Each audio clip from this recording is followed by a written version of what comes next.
Thank you, thank you, thank you, thank you, thank you, thank you. Good morning, guys. My name is Jason, or AKA Seva, and you're watching Ray of Light Tarot. Today is Wednesday, hump day, hump day. And so we are going to be doing Wednesday Wisdom this morning. A couple quick announcements before I get into our Wednesday Wisdom. Just so you know, tonight is going to be the Hump Day mini readings. And we like doing mini readings on Hump Day. So tonight at 9 p.m. Eastern Standard Time, I will be live right here on Ray of Light Tarot doing the Hump Day minis. If you would like to get on the list to be included in the Hump Day mini readings, you can send a love donation of $20 if you just want to ask a question, or $25 if you would like to ask a question and also get an oracle card pulled at the end of the tarot pulling and get your name in the drawing, the next drawing, for a free 30-minute one-on-one reading with me. So those are the things we're offering, for the time being. And that's going to be fun. We've been having fun doing these drawings. And I'm also going to do some freebies. So we're going to do where you can have your name. I'm sorry, that's the drawing. Separately from that, I'm going to be doing freebies like I've done before, where we play games, like I hold up a tarot card and you guess the card. And when you guess correctly, the first person to guess correctly in the chat wins a free reading. So that's kind of cool. So that's something fun to look forward to. And we'll do a little bit of that tonight as well. So all in all, it's going to be a fun little night. I also want to let you guys know I have a couple people waiting on personal readings that I'm getting to. I've got Melinda, Lara, Jennifer, Ashley, Mafe, Hala, and Cheryl. You're all on my, and Andrea, you're all on my list. We're doing different things. Some of you I'm doing a live reading for this week. Some of you have been waiting for like a map of destiny. I'm trying to get them all done. So I should have half of those done today and the rest throughout this week. I'm working on all of that and I'm excited. It's been a productive week so far. I'm also going to get the Virgo, Libra, and no, I think it's going to be two. So today for the zodiac readings, you should be looking for Virgo and Libra. Those should be up today. And so, yeah, that's going to be nice. And I think I've really been connecting to the Virgo energy right now. I was up early this morning, which I'll tell you guys about in a second. And the sun was the sun was behind the clouds, but it was more like a haziness. So it's like there's this beautiful, I almost took a picture of it. The sun was bright and beautiful, but there was this haziness because there were clouds that were sort of blocking it a little bit. And it just made this, it pushed through this interesting energy of this light pressing through and this sort of, I felt this feeling of it, this feeling of purpose, but the haziness and the sort of the clouds sort of causing this, it was like a veil, if you're familiar with scripture. Good morning, Jenny. Good morning. Good morning. If you're familiar with scripture, there's a verse in scripture that says, now we see through a veil, sort of unclearly, but then in the future, we will see face to face. And it's talking about, with you and God, or you and, a clarity of just things unseen and unknown. And so I saw a little of that for the Virgo energy, which I'll talk about more when I do the Virgo reading today. And it was just this energy of Virgos are so meticulous and detail oriented when they're in balance, right? We can also be just the opposite when we're not in balance. But when a Virgo's in balance, they can tend to have this energy of being very meticulous, very detail oriented, and very much someone who is a perfectionist, right? However, with that haziness that I was seeing in the sun, it's like the Virgo energy felt sort of like it was being easily thrown off its game or easily distracted. And we're going to talk in Wednesday Wisdom today a little bit about that and how that kind of applies to a lot of things, guys, in life.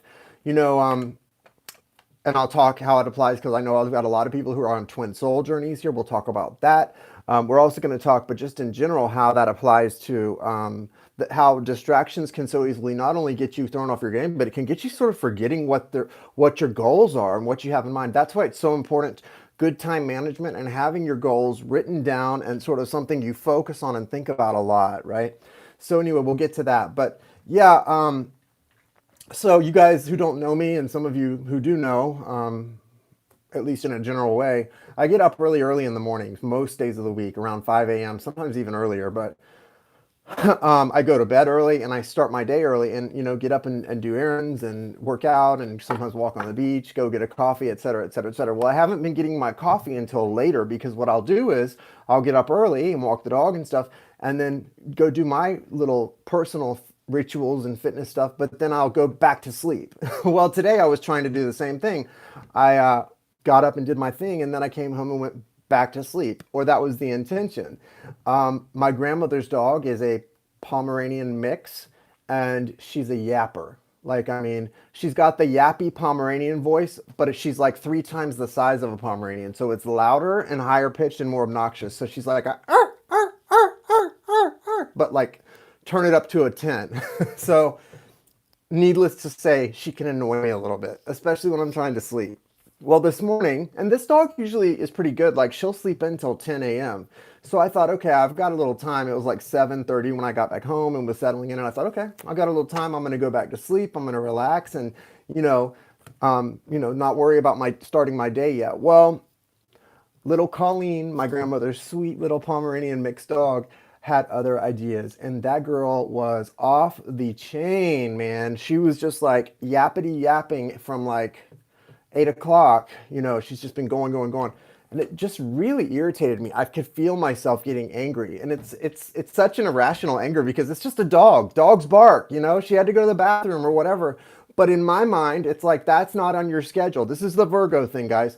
It's like, that's not on the schedule. You usually sleep till around 10 a.m. and I'm trying to go, I've been up since 4:30 or 4:45. I'm trying to go back to sleep and you're yapping and yapping and yapping. So I was taking it very personally. I'm like, this dog needs to shut up.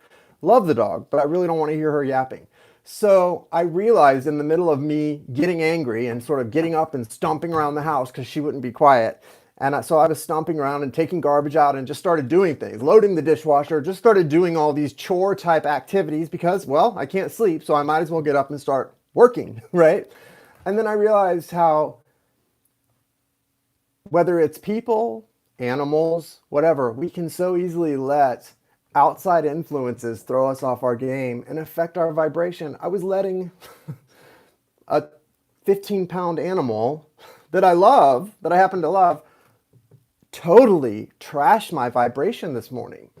And it's so silly. Hey, Monica, nice to see you. It's so silly because one thing we learn in life and on spiritual journeys is you got to be flexible. You've got to make room for other people's shifting energies, for other people's desires changing. A lot of people in a twin soul relationship get so shocked when the person they consider to be their twin soul says, I don't want you, I don't want this anymore, whatever.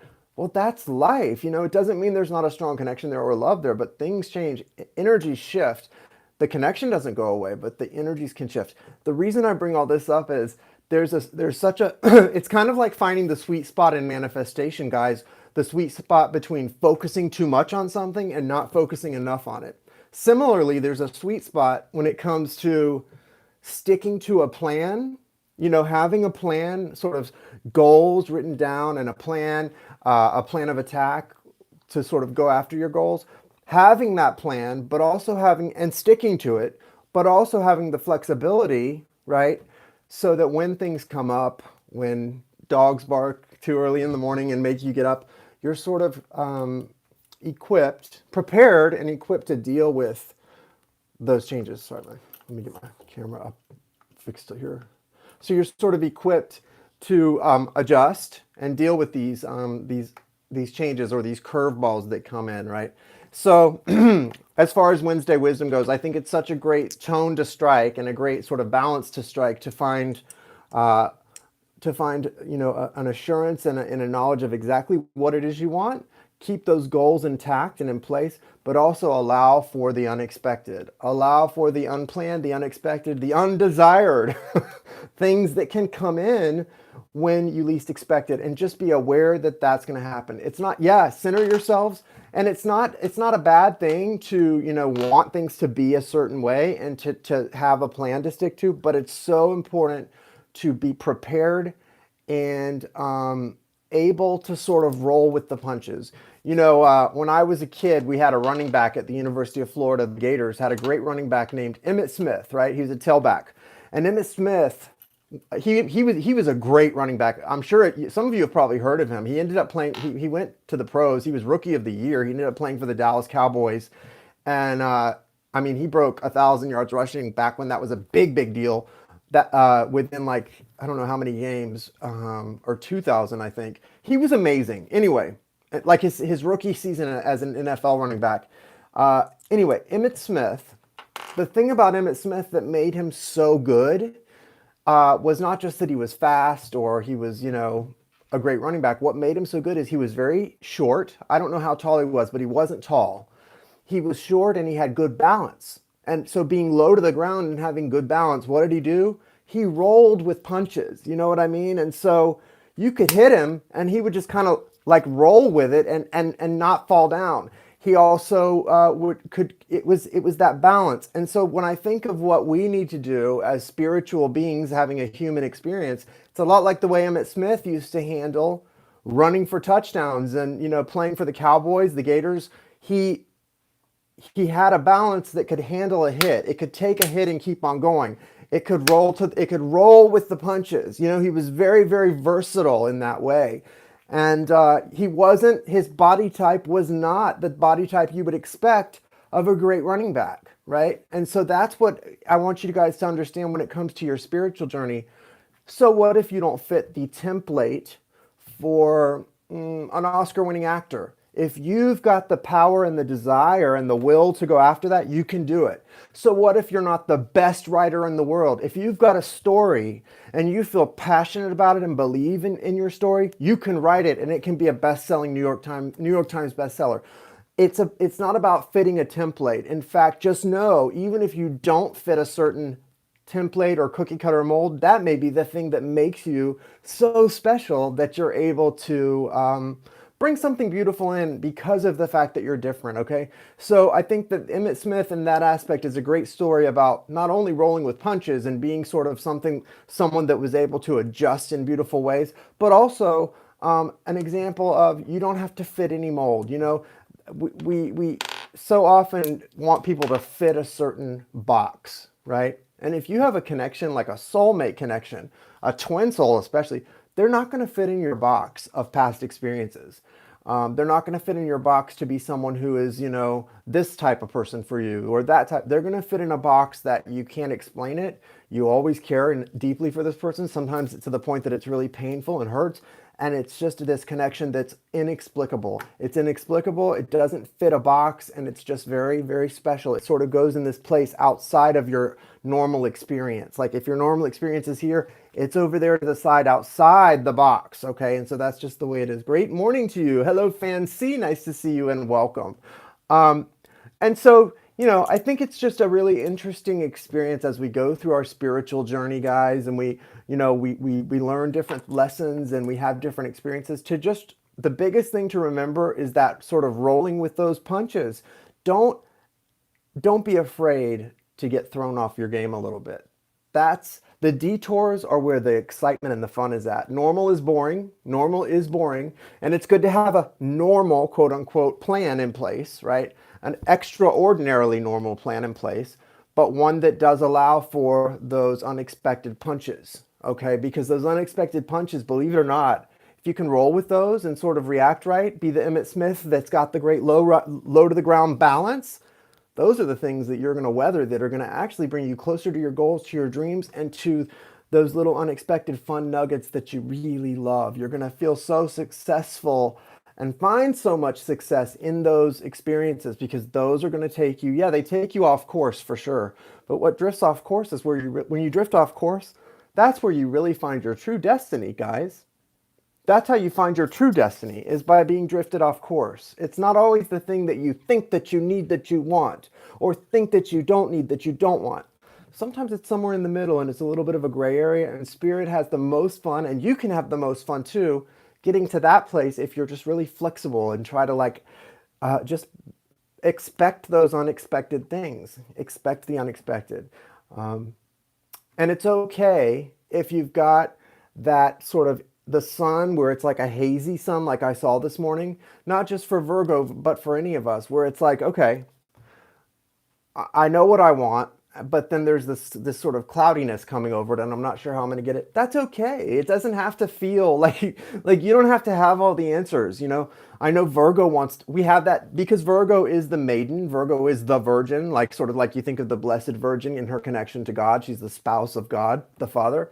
Well, Virgo is the divine. Virgo is, I mean, the direct connection to the divine. There's that connection that's unbreakable. That's why Virgos, for their that critical energy of Virgo, it comes from a very serious and special place, because Virgos have that connection unlike any other, that's so strong and so connected to that source energy. And source energy is perfection. So that Virgo perfectionism doesn't just come from nowhere. However, it's also a good thing, Virgos and everyone else, if you have times where things look hazy, that sunshine looks a little hazy and you can't really see the way, because that's when you learn to rely on other things besides just the clear and direct connection.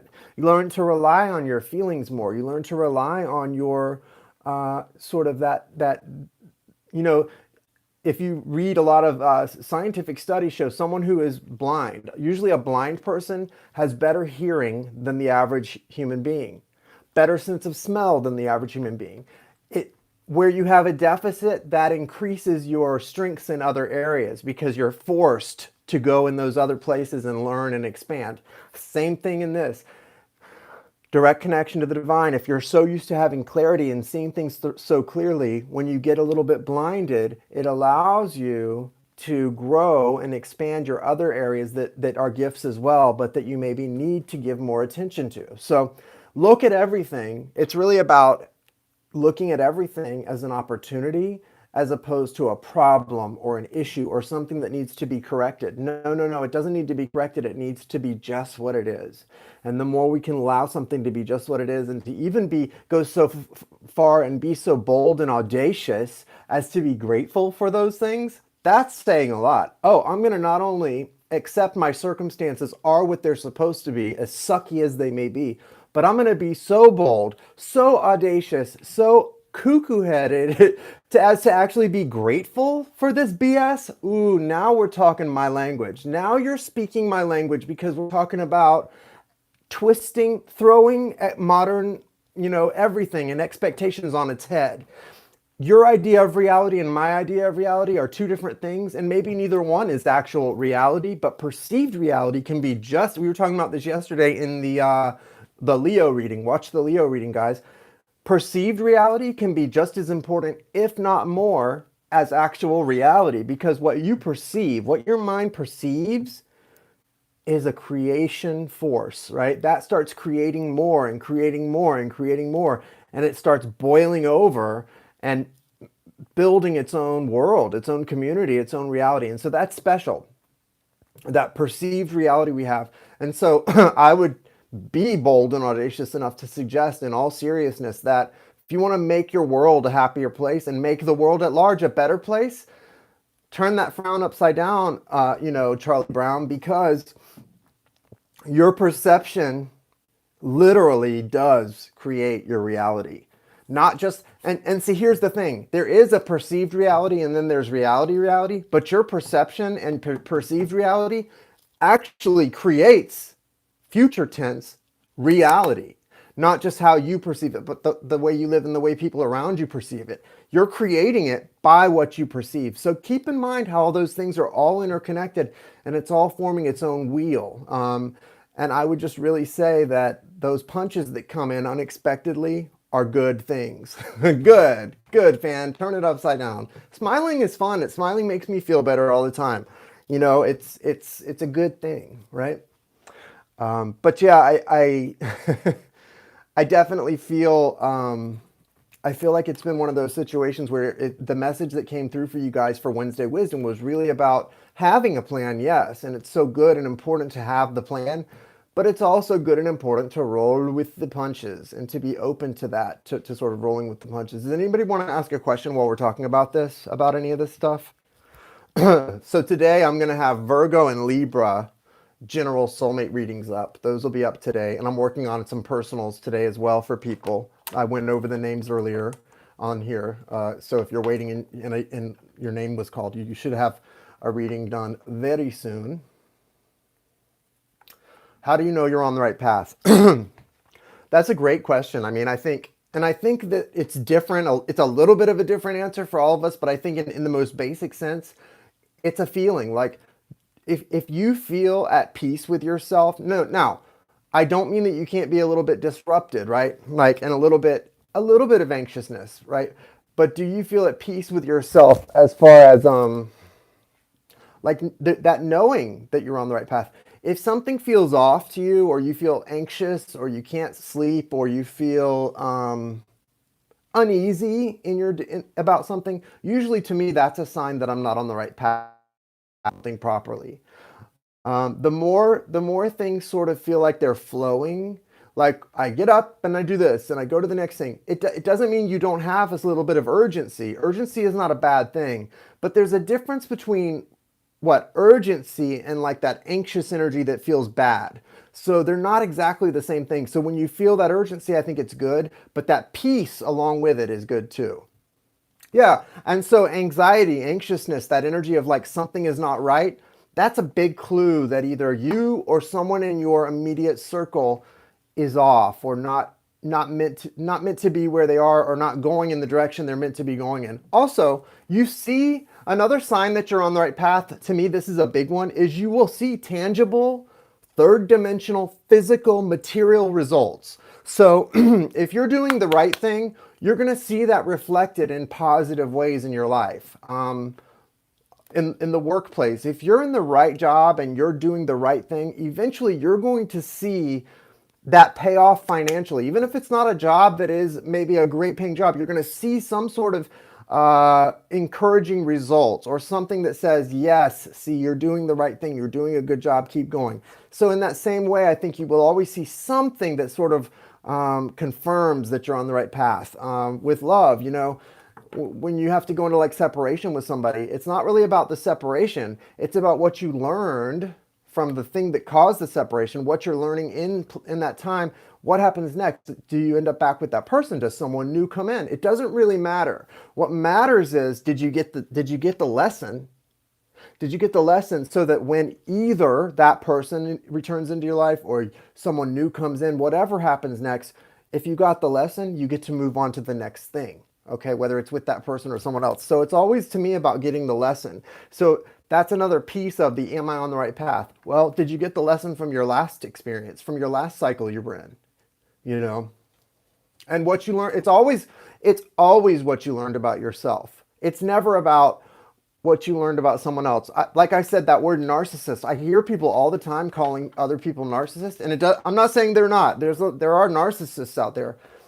But if that's the case, if you're dealing with someone who's a narcissist, or dealt with someone who's a narcissist, the lesson to me is, have them out of your life, and then focus on what you need to do better for yourself and with yourself.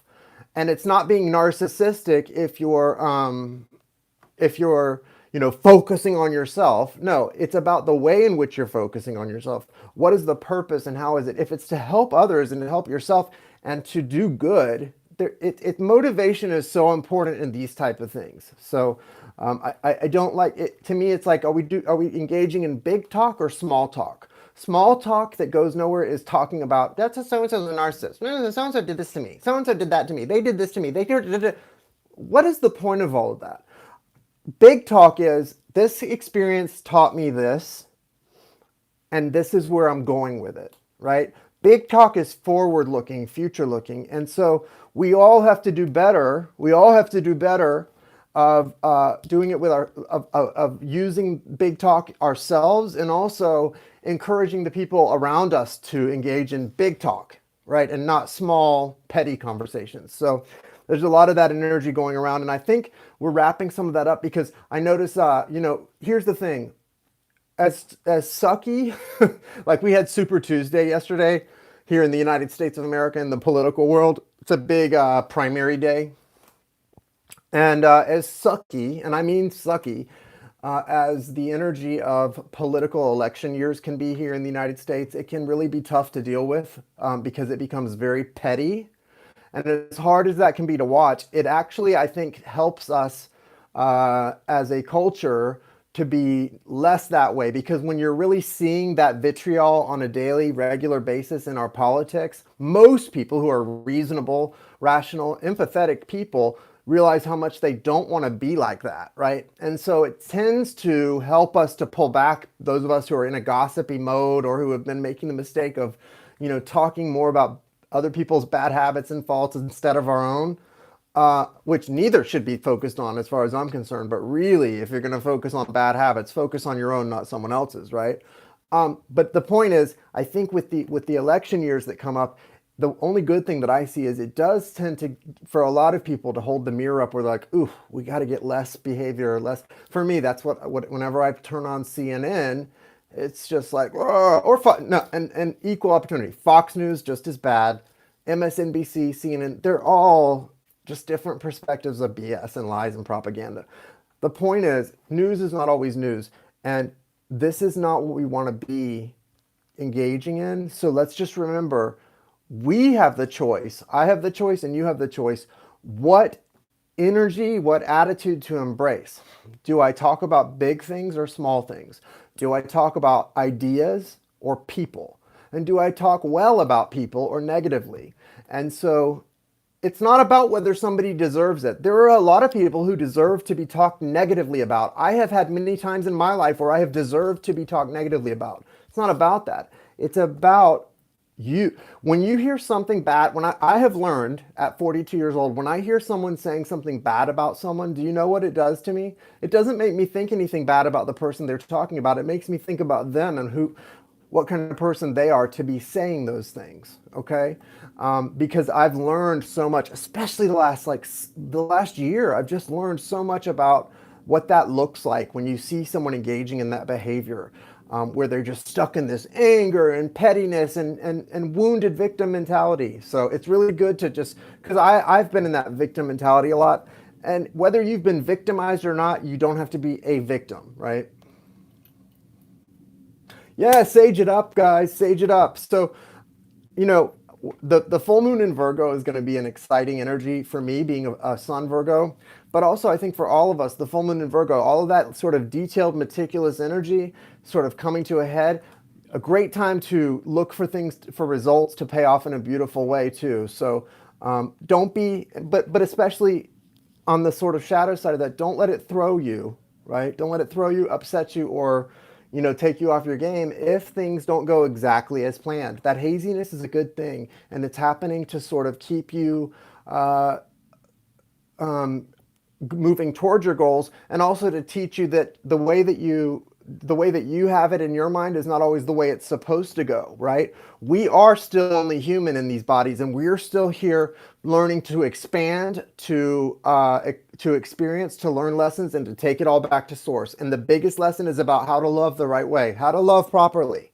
If we're learning how to love properly, everyone who comes into our orbit, and do it to love properly, because there is a proper way to love that's real love, and as opposed to self-centered love or selfish love or something that's not even love, because love should not have those tinges to it too much. But there are different types of love. You've got agape love, filial love, etc., etc., etc. So anyway, that's what I get from all this. So yeah, tonight, mini readings, if you guys would like to be there. We're going to be on at 9 p.m. Eastern Standard Time, right here on Ray of Light Tarot, doing the mini reads. We're going to play some freebie games. So if you are someone who can never afford to be getting in on these readings, but you want one, come and see if you can win one. I think it's a great opportunity.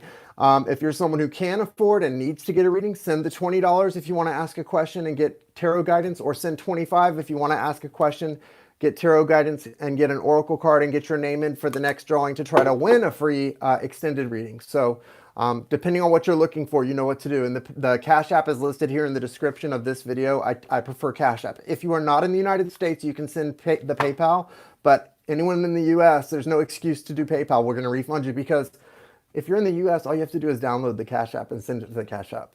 And Cash App's a great app. It doesn't take your money. Some people say like, oh, Cash App stole my money. No, if you send something to the wrong place, that's on you. Cash App didn't steal your money.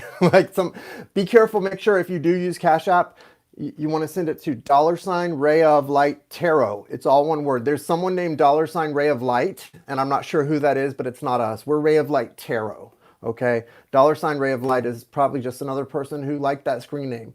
But $Ray of Light Tarot, $Ray of Light Tarot, all one word. You guys, yeah, Jenny, you too, and have a great day. Be looking for the Virgo and Libra readings today. And for the people whose names I read off, some of you will be getting your personal reading today, others throughout the week. But I appreciate everyone's patience and love. Send some good vibes to somebody. Get out of your own self. Get out of your own head today, guys. If you do nothing more, get out of your own head. If you've been feeling depressed or anxiety, it's because you're too much in your own head worrying about your own problems.